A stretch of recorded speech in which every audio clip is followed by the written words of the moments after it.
Solve the simultaneous equations 5x plus y equals 21, x minus 3y equals 9. So in order to solve these two equations, we'll need to make one of these coefficients the same, and then add these two equations together to eliminate one of the algebraic terms. So if we label these equation 1 and equation 2, in equation 2 we have a negative 3y, and in equation 1 we have a y. So what we can do is multiply equation 1 by 3, so that we can then add these two equations together.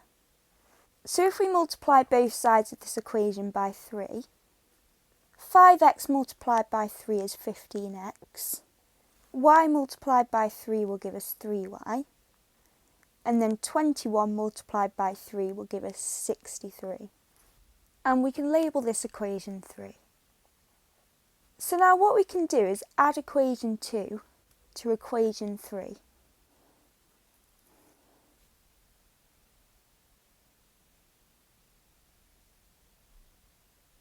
So x add 15x will give us 16x.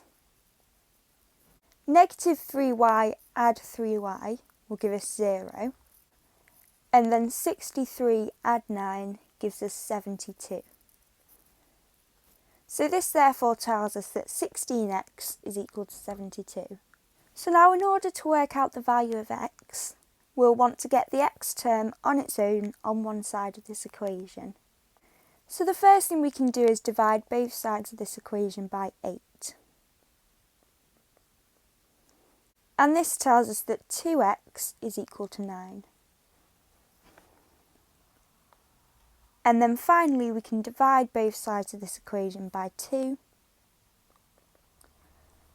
And this tells us that x is equal to 4.5. So we can write this into the answer box. So now the final thing we need to do for this question is substitute this value of x into one of the original equations to work out the value of y. So using equation 2, x minus 3y equals 9,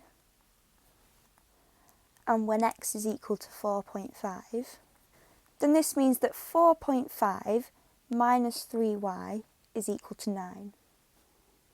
So as we did with the x term, we're going to want to rearrange this equation so that we have y on its own on one side of the equation.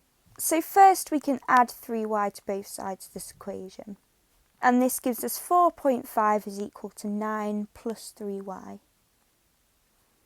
Next we can minus 9 from both sides of this equation, which gives us negative 4.5 is equal to 3y. And now the final thing we can do is divide both sides by 3. And this tells us that negative 1.5 is equal to y. So we can write this into our answer box. And these are our final answers. Now this question's worth 3 marks. We'll get our first mark for eliminating one of the variables.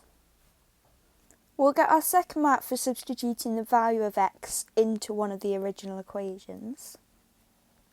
And we'll get our third mark for having both the x and the y terms correct.